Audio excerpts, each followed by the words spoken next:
Assalamualaikum warahmatullahi wabarakatuh. My name is Dimas Dwi Harif Azmi. I'm from class BBE 2J.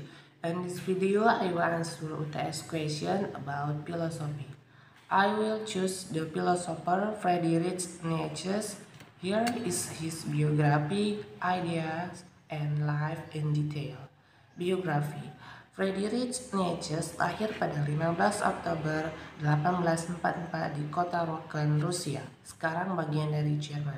Ayahnya adalah seorang pendeta Lutheran dan Nietzsche sendiri tumbuh dalam lingkungan yang sangat religius.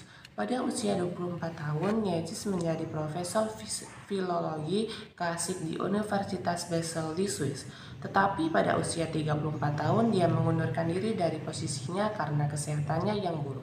Selama sisa hidupnya, Nietzsche menghabiskan waktunya menulis dan mempublikasikan karya-karyanya. Dia meninggal pada 25 Agustus 1900 di Weimar, Jerman. Ide. Salah satu ide terkenal Nietzsche adalah konsep Ubermensch atau Supermensch. Menurut Nietzsche, manusia harus mencapai keadaan di mana mereka dapat membebaskan diri dari norma-norma sosial dan moral yang membungkam mereka.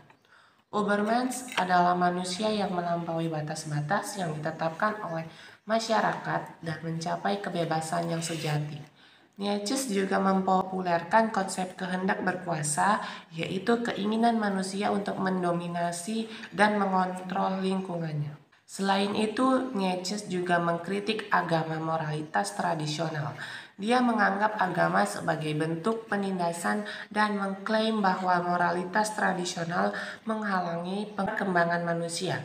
Nietzsche juga menolak konsep kebenaran objektif dan mempertanyakan apakah manusia dapat mengetahui apa yang sebenarnya terjadi di dunia. Kehidupan. Nietzsche hidup dalam kesendirian yang cukup lama dan menghabiskan waktu menulis dan membaca. Dia juga sering melakukan perjalanan dan mengunjungi tempat-tempat yang indah di seluruh Eropa. Pada usia 44 tahun, Nietzsche jatuh sakit dan terpaksa pensiun dari karir akademiknya. Dia kemudian hidup dengan bantuan teman-temannya dan menerbitkan beberapa karya penting selama sisa hidupnya. Pada tahun 1889, Nietzsche mengalami kegilaan yang mengakhiri karir menulisnya. Setelah itu, dia hidup dalam kondisi kecanduan morfin dan demensia hingga kematiannya pada tahun 1900. Setelah kematiannya, karya-karya Nietzsche menjadi sangat terkenal dan menjadi inspirasi bagi banyak pemikir modern. Beberapa karya penting Friedrich Nietzsche antara lain Dus Volk Zarathustra 1883 hingga 1885, karya fiksi yang menceritakan perjalanan filsafat seorang pria yang bernama Zarathustra yang mencoba membebaskan manusia dari norma-norma moral dan menciptakan Ubermensch. Beyond Good and Evil 1886, karya yang membahas konsep kebenaran objektif dan mengkritik moralitas tradisional. The Genealogy of Moral 1887, karya yang membahas sejarah dan asal-usul moralitas manusia serta mengkritik moralitas Kristen. The Birth of Tragedy 1872, karya awal Nietzsche yang membahas seni dan filosofi Yunani kuno. Ecce Homo 1888, autobiografi Nietzsche yang juga memperkenalkan banyak konsep dan ide-idenya sendiri.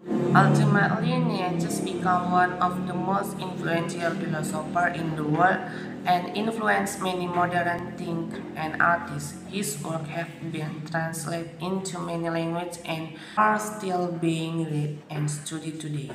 His idea one freedom, willpower, and the Habermas also serve as an inspiration for philosophical movements such as existentialism and postmodernism. Dan penjelasan dari saya, wassalamualaikum warahmatullahi wabarakatuh.